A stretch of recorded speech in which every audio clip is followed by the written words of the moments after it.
Dans cette édition, nous constaterons que les vols d'huîtres sont en forte hausse, un manque à gagner important pour les ostréiculteurs à quelques semaines des fêtes de fin d'année. Sur l'île de Ré, les producteurs de sel veulent changer de statut. Pour l'instant soumis à la législation minière, ils souhaitent être considérés comme des agriculteurs. Mais d'abord, direction la frontière franco-espagnole où les ventas, ces échoppes frontalières, font un tabac. Avec la dernière augmentation du prix des cigarettes, les fumeurs se précipitent pour acheter des cartouches moins chères. En ce lundi, seules 2 ventas sont ouvertes au passage de la frontière. Les clients sont rares, mais les amateurs de cigarettes ont bravé le vent et le froid car l'écart de prix de ce côté-ci en vaut la peine. 3-4 euros par paquet, oui, la différence, ouais. Donc c'est quand même par mois, faites le calcul. Ils veulent nous faire arrêter de fumer, quoi. Et bon, pour l'instant, c'est pas dans notre objectif, donc voilà, on continue à fumer. Et tant qu'on peut monter ici, eh bien, on viendra les chercher ici, quoi. Par exemple, pour cette cartouche, 23 € de moins. Merci. Merci. Mais le col du Pourtalais se trouve à plus d'1 heure de route de Pau. Les clients ne montent pas là-haut uniquement pour les cigarettes.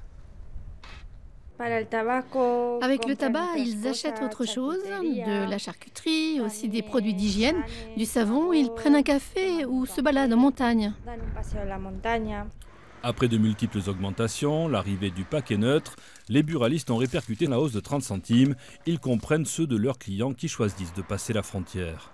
On a tous peur que ce soit des achats transfrontaliers qui risquent de nous faire beaucoup plus de mal, que les gens ne vont pas arrêter de fumer. Moi, je ne les sens pas en train de vouloir arrêter de fumer, mais je les sens vraiment en train d'essayer d'économiser sur l'achat. En France, les taxes perçues par l'État représentent 80% du prix d'un paquet de cigarettes. Également dans l'actualité de nos régions, en Dordogne, les salariés de Gascogne-Bois à Belvès sont inquiets. Si rien ne bouge, leur site disparaîtra vendredi en même temps que ses 38 emplois. Des offres de reprise existent pourtant. À l'usine Bois de Belvès, activité normale et décor habituel, celui des panneaux de revendication. À 4 jours de la date de fermeture annoncée, les 38 salariés de l'entreprise gardent espoir. On avait 2 repreneurs au départ, M. Janson et M. Merti. Ils ont toujours l'espoir. Lequel on ne sait pas. On attend un petit signe. Mais les 2 repreneurs restent discrets sur l'affaire.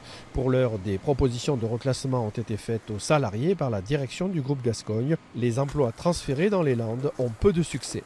Moi, en étant papa d'une fille de 6 ans, je ne peux pas partir dans les Landes alors que je suis propriétaire d'une maison ici à... Pour Belvès, le projet de Jean-Luc Imberti semble plus sûr. Si elle en prend connaissance, la région peut interférer. Il est clair que Jean-Luc Imberti a un passé d'industriel qui plaît dans sa faveur.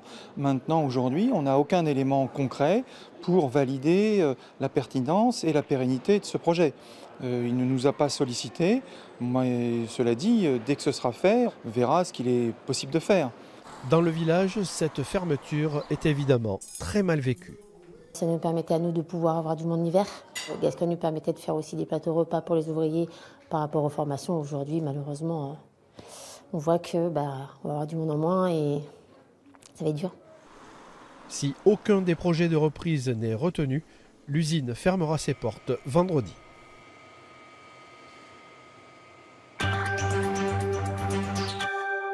Chaque année, à l'approche des fêtes de Noël, c'est la même chose. Les vols d'huîtres se multiplient. Mais cette année, le phénomène est précoce. La gendarmerie accentue sa surveillance, mais rien n'y fait. Et pour les ostréiculteurs, le préjudice est important. Sous le soleil, le paysage est magnifique. Mais la nuit, à la faveur de l'obscurité d'éclairs, les voleurs sévissent. Depuis le mois d'août, la famille Favier en a été victime à 4 reprises. D'abord dans une claire en bord de route. Ils ont rapatrié la production au cœur du marais. Rien n'y fait, les vols continuent encore et toujours. Ça ne suffit pas, puisque là, maintenant, on se retrouve sur ce site et là, on a encore subi des vols. Une trentaine de casiers. Depuis le début, on est rendu à 100 casiers. Ce sont que des huîtres pousson clair, donc des huîtres à valeur ajoutée. C'est du travail. C'est du travail pendant 3 ans et demi. Du temps perdu, mais aussi de l'argent. Le préjudice estimé s'élève à 5 000 €. Les assurances ne couvrent pas le manque à gagner. Seul le stock abrité à l'intérieur des bâtiments est pris en compte. Confrères indélicats, voleurs occasionnels, bandes organisées, les auteurs peuvent avoir des profils variés. Une certitude cette année, le phénomène est précoce. Le garde juré du CRC nous a déjà fait dire qu'on a atteint les 15 tonnes de vol annuels. Et nous sommes que début novembre. Donc ça veut dire que cette année, on va subir beaucoup de vols. La difficulté, c'est que les zones à surveiller sont immenses, d'autant qu'il faut protéger également les parcs en mer. En pleine saison de Noël, les ostréiculteurs font appel à des sociétés de gardiennage. Toute l'année, cela coûterait trop cher. Côté pouvoir public, on est conscient du problème. La brigade nautique et la gendarmerie ont été mises en alerte de manière anticipée depuis le début novembre. Ils vont multiplier rondes et contrôles. Enfin, on reste sur la façade atlantique, direction cette fois l'île de Ré où les producteurs de sel, les sauniers, ont entamé un combat pour changer de statut. Jusqu'ici considérés comme une profession minière, ils revendiquent leur statut d'agriculteurs. Une proposition de loi pour faire changer tout cela est à l'étude. Une incongruité qui remonte à la création du marché commun et du traité de Rome en 1957. L'Europe définit alors ce qui relève de la production agricole. L'activité salicole, elle, en est exclue, considérée par Bruxelles comme production minière. Et pourtant, la centaine de sauniers sur l'île de Ré cotisent à la MSA, la mutuelle sociale des agriculteurs, est imposée au titre du bénéfice agricole, peut même adhérer à une coopérative agricole. Depuis des années, les sauniers se battent pour devenir officiellement agriculteurs. Nous ne sommes ni une production végétale ni une production animale, mais on voit que ce travail-là, ce paysage a été créé par l'homme. C'est un travail de la terre et qui renforce aussi la biodiversité, puisque on travaille en lien avec la LPO, on fait partie des mesures agro-environnementales auxquelles on peut prétendre. Donc on voit qu'on est complètement dans le paysage agricole. Dans le paysage agricole, mais ne bénéficiant pas des avantages du statut, comme par exemple l'exonération de la taxe foncière sur les bâtiments professionnels ou la reconnaissance des organisations de producteurs. Par nature, la saliculture est considérée comme activité agricole, mais pas comme telle dans le code rural. C'est ce que propose de modifier le projet de loi. De façon à sécuriser bien sûr notre statut, de pouvoir prétendre aux mêmes droits que tous les agriculteurs, les calamités agricoles, les aides à l'installation européenne. Ce projet de loi nous permettrait vraiment de sécuriser tout notre avenir, l'avenir de la profession entière.